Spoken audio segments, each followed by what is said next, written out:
Sports, comedy, pop culture, and everything in between. By idiots, for idiots. Welcome, sinners. This is Sports Idiot Nation. Welcome into Sports Idiot Nation. Today is Thursday, so it means that Miles has underwear on his head. That's what it means. We'll explain that. But this is Sports Idiot Nation, the show that comes to you twice a week, every Monday and Thursday. Sports, comedy, pop culture, everything in between, even if it is underwear. Miles, explain what is happening. Yeah, it's been a little over a week, so it might be a little bit old to some, but it is the first Sincast I've been on since the Lakers completely beat down their leg and lost in 5 games to the Minnesota Timberwolves. And I said a couple weeks ago, before that series started, if the Lakers lost that series, I'd put underwear on my head. I'm a man of my word. I'm a word of my man. Here's the underwear, my punishment for this episode, which has nothing to do with the T-Woes going up for Game 2 tonight. It doesn't have anything to do with the Lakers, but one of their main rivals for the last 30-some years is our main topic of the day. Yeah, so we kind of wanted to just touch on, as we're in the middle of the NBA playoffs, some great games, and it just hit us last week that Gregg Popovich, and we knew this. It's not necessarily breaking news even when it happened, but because we knew that he wasn't going to coach again, it was just a formality. But now that it is official and it's been about a week, we really wanted to actually dedicate a show to just all the things that he's had his hand on. Because the more we were talking about it, the more remarkable it is. So let's start with where he's from, because you mentioned to me that how it strikes a chord with you.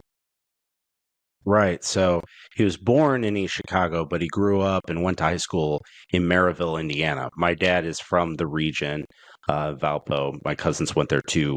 One of their top rivals is the Maryville Pirates. So always grew up hating that team. And of course, at the age I was, being in Indiana at the time and a team in South Texas that wears black and white, boring. So I didn't like them either. But obviously, now looking back on it and what he did as a coach and the style of coaching he had, it's pure basketball. It really is basketball at its finest. And just doing one episode as really attributed to him, and then everything that filtered down, he cascaded down to other folks that are now GMs, that are now head coaches or formerly head coaches. The man is truly an all-timer. And one fact I always bring up that people try to debate, he is the only NBA head coach of all time that has won an NBA championship in 3 separate decades. No Phil Jackson. His 2010 title is part of the odds because decade goes 2001 to 2010. So Red Auerbach, 50s, 60s, Phil Jackson, 90s, aughts, and then you've got the Pop, Gregg Popovich, 90s, aughts, and then his 2014 championship. So, yep, obviously, being from Indiana, they say basketball is a sport in 49 states, is a religion in 1. That is the state in which you reside now, where I hail from. So obviously, and it's something that people mostly forget. People don't think about Gregg Popovich being from Indiana, but could debate. He is the greatest coach of all time from the state of Indiana. Might tug at your heartstrings, or might piss you off a little bit, being you're in the blue and yellow at UCLA. Obviously, well, and he went to college. Your boy, but John Wooden went to college. Yeah, Perdone. That might make you mad. So I got you back there.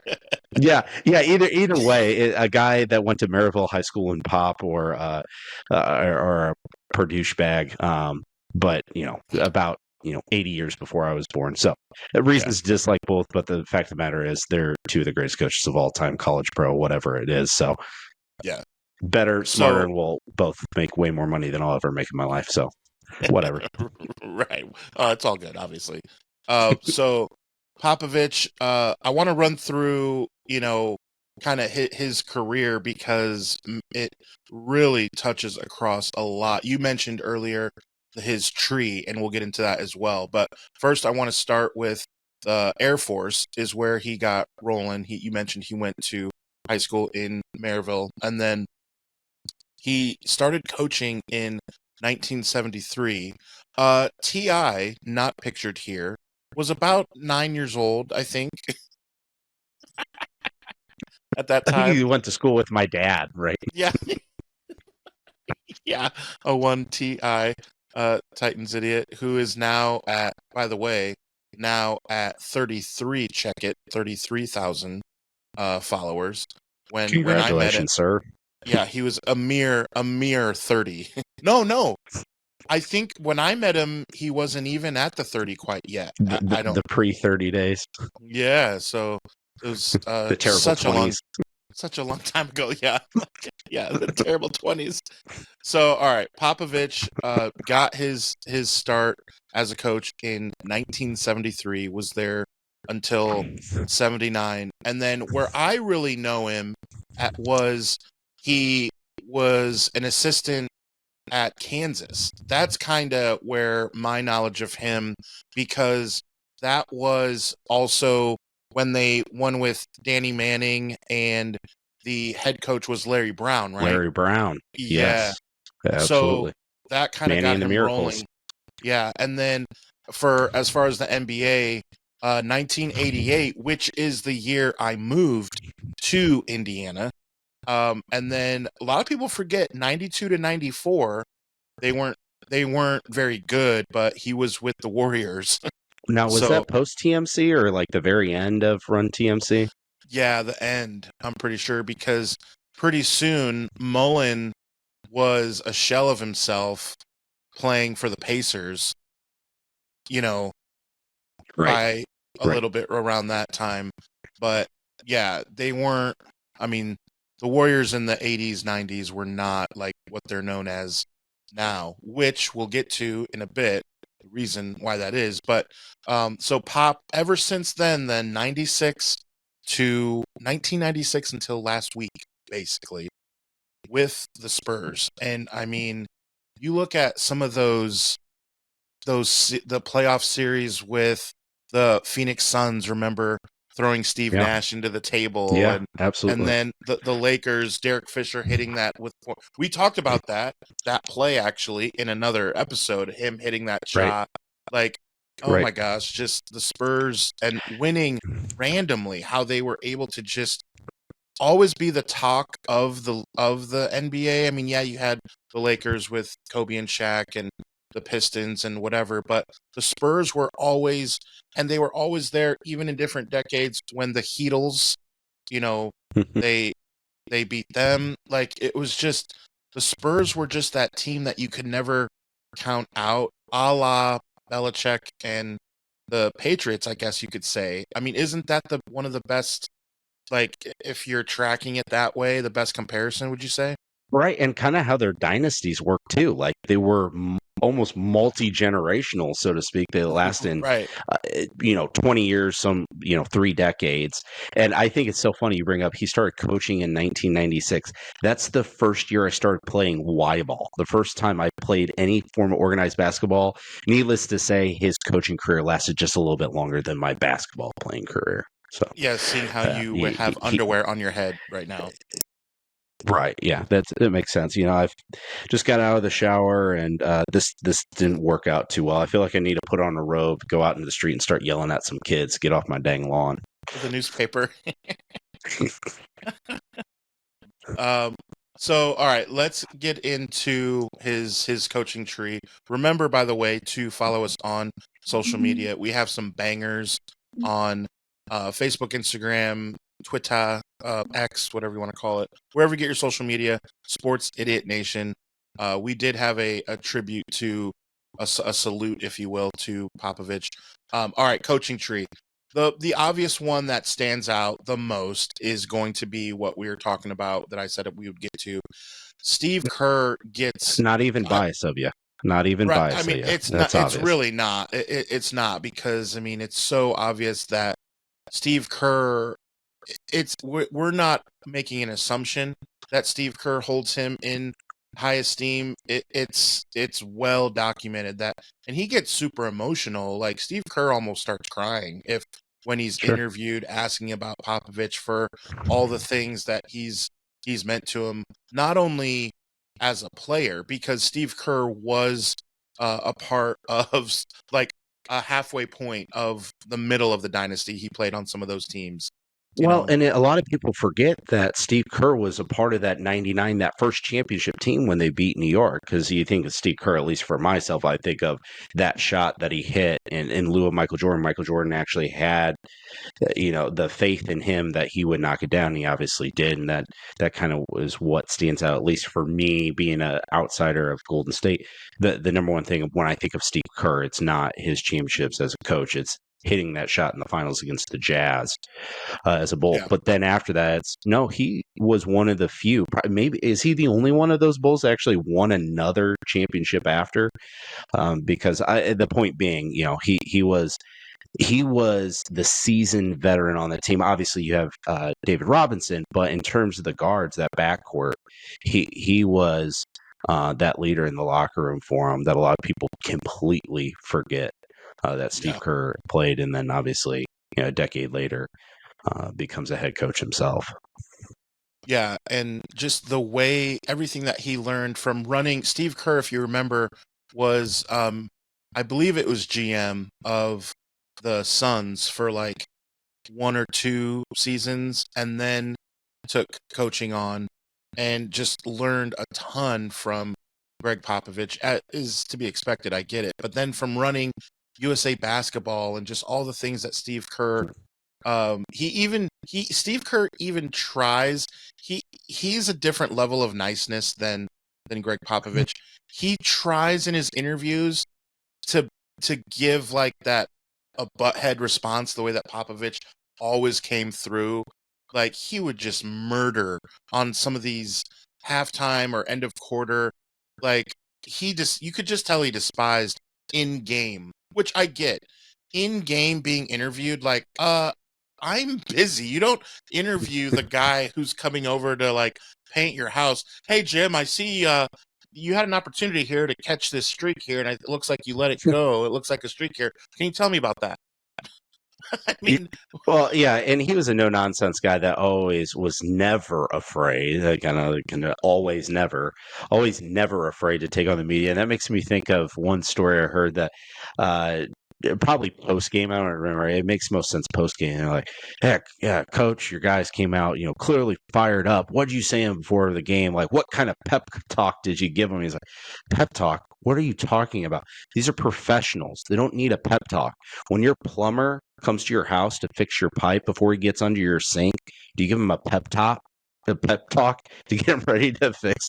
No, it's ridiculous. So it's like that's kind of a different twist, because I always thought like, oh, even in the NFL or NBA or NHL, yeah, of course you're giving a pep talk. It's like, no, they are professionals. You have them prepared, make sure they have the tools they need to do the job, and then let them go do their damn thing. If they don't, because they're getting paid to do it, you either bench them or you flat out cut them. So I was like, that's a great twist, but it makes a lot of sense. It's like, I'm not giving this 32-year-old 14-year or 13-year vet a damn pep talk. They've played 200 to 2,000 NBA games of their career. Like, come on, get real. and you talk about like you either bench him or cut him, or he would scream at guys. There was a story that I can't remember if it was Kawhi Leonard, if he told this story in his early days, where Kawhi Leonard always had little spurts of like, wow, this dude might be really good. But in his first 2 years, he wasn't like what he is now. And he looked like he went to San Diego State. fair.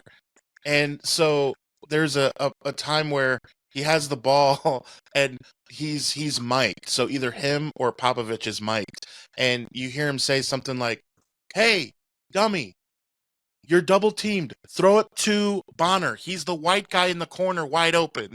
Like Anthony Bonner, the red mamba. Yeah. Like, yep. hey, throw it to the white guy. He's the one standing there in the corner wide open. That was great. Like such a Or dry sit on the sense of bench. humor, but he meant Yeah. it serious. Yeah, or meant it seriously. But it's like, oh, Greg Popovich, he just seems like such a sweetheart. Never say anything negative towards anyone. Oh, nice try, or you know what, you might No. want to consider this. No, he will get in your face, but he is such a subtle or monotone approach to it that it kind of freaks you out. Like, ooh, I really don't want to disappoint this guy. Right. And then you have stories like DeRozan, who admits that he didn't want to get that story out there because Pop would be mad at him. But he said that his dad died, DeRozan, and he didn't want anyone to know. And he only told the GM, he said, I'm not going to play. I'm going to catch a flight and don't tell anyone or whatever. And right after, within 10 minutes, there's a knock on his door and it's Coach Pop. And he didn't say anything. He didn't do much. He just sat with him and cried with him until he left for his flight. And as he's telling that story, he's like, I know Pop is going to be mad at me because he doesn't want anyone to think he's nice. Yeah, But right. it's like when you have those stories and then he comes at you and says, hey, throw it to the white guy in the corner. He's the one wide open. When you have that and you pair that with that, you kind of just laugh to yourself Right. and you're like, ooh, yeah, maybe I should pass it to that guy, Right. because you Oh, he's know a how human. much he cares. He's a human, and that's one of those things, as they say, people don't care how much you know until they know how much you care, and that obviously was true with Pop. He'll get in your face, and every good you hear this from every all-time coach. It's they know how to empathize with their players and have compassion. The best coaches always truly have compassion. They'll get down your throat, but it's when they expect more from you. They wouldn't have you on their squad if they didn't think you could produce more when you're effing up. But at the same time, he is going to love you to a depth no other coach in your entire career ever has. And that's what will absolutely set them apart, that they can play both sides of the spectrum and do it genuinely as well. And I think Pop, I think of Coach K, Steve Kerr could even be held in that mold. Certainly Brian Belichick as well.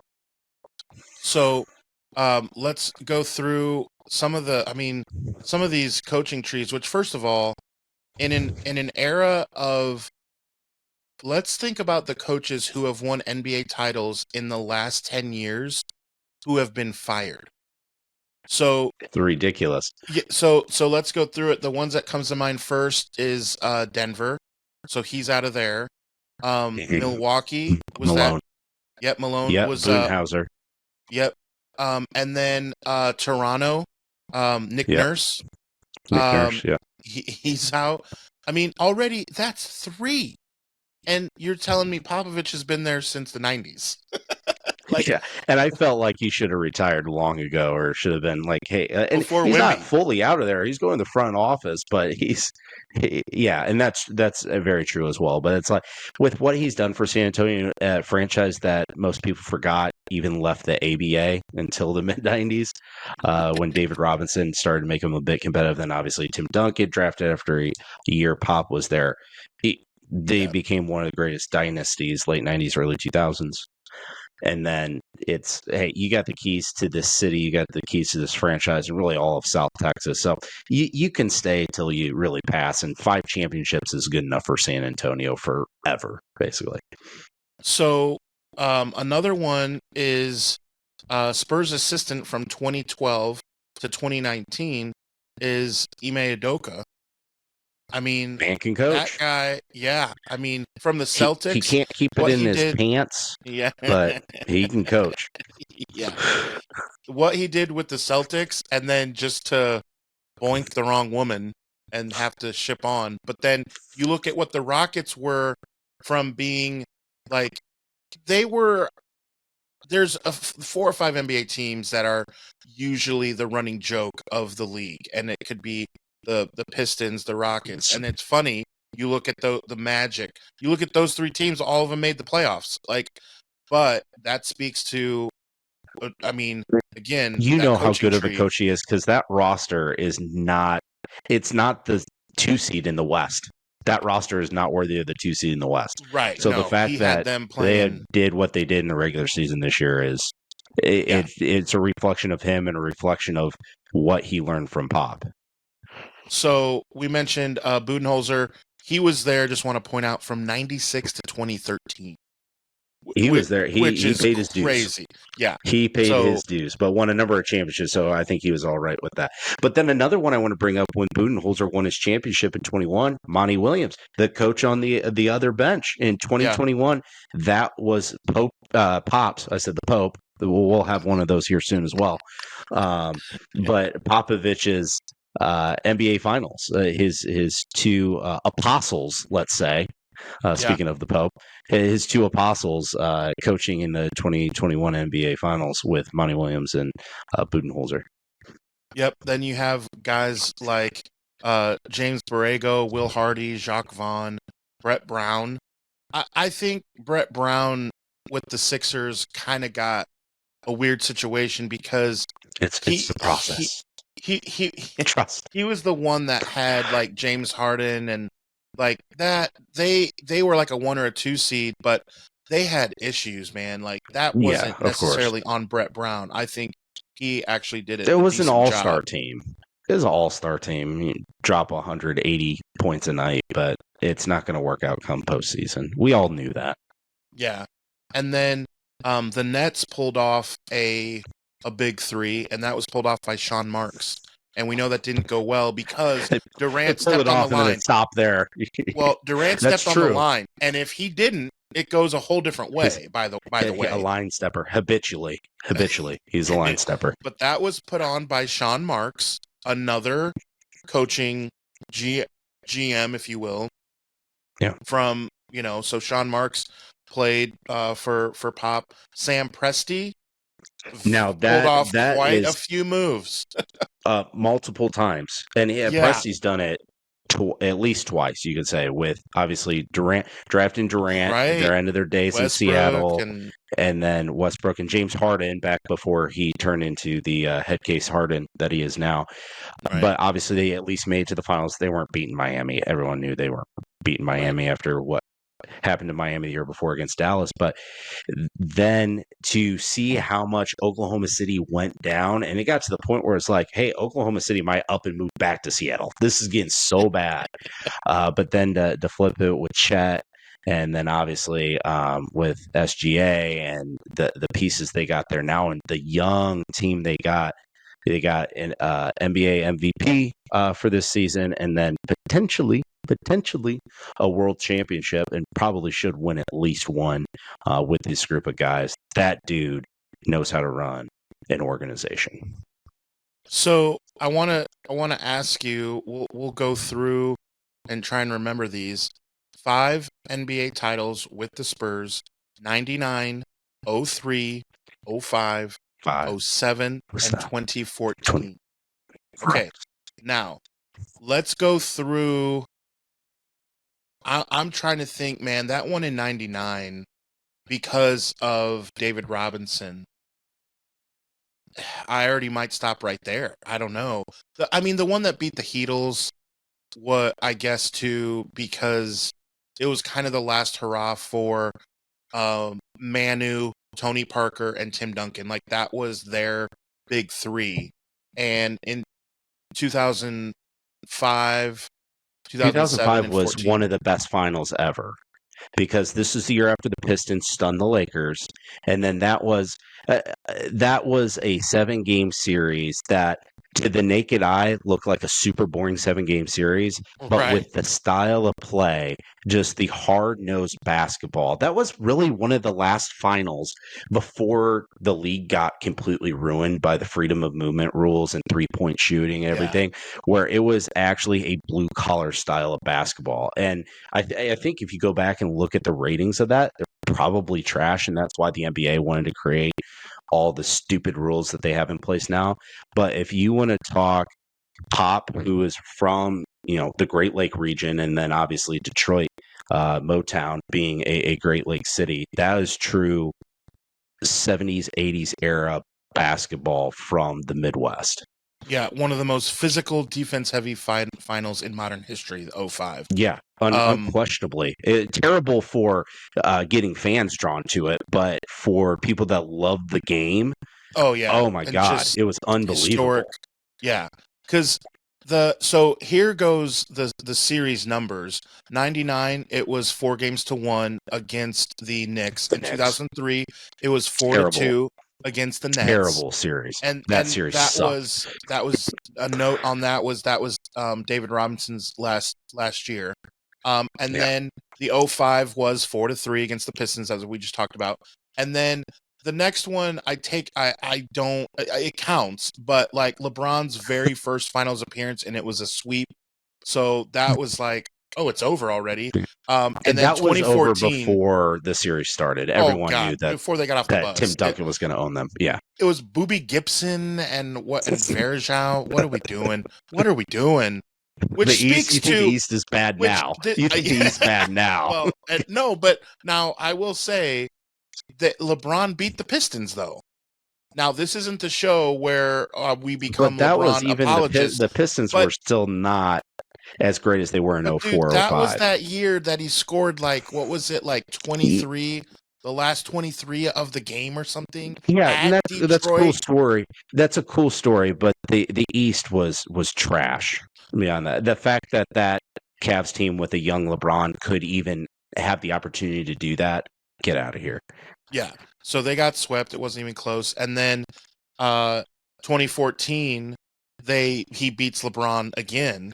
And more that impressive. Was Kawhi Hell Leonard. of a lot more impressive. And that's the Kawhi Leonard coming out party because he was the Finals MVP. They won 4-1. And that was the year after Ray Allen did what he did to save Miami, because that was back-to-back seasons of San Antonio, Miami. And 2013, you would think going into that series, it's like, man, they could either be on a revenge tour or they could be scared, seeing like, man, no matter what we did last year, we just couldn't get it done. But that Kawhi Leonard is the Kawhi Leonard of the NBA. Exactly.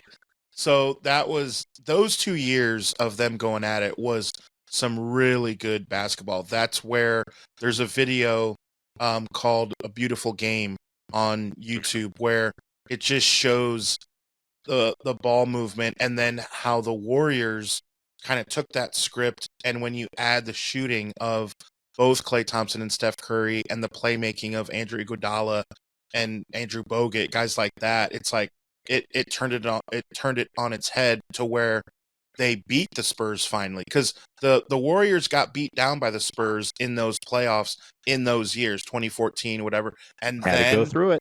Yep, had to go through it. We've talked about that, of why we don't think the Thunder. Now, we can't keep saying that about the Thunder. At some point now, they have been through it, and then watch out. But it's not, I just don't think it's their turn. But we do talk about that, and in most sports, I mean, you look at football, usually, and to last year, the Eagles, they absolutely went through it. So I just think, and the NBA is no different, and Pop has been through it. We salute you. Awesome career.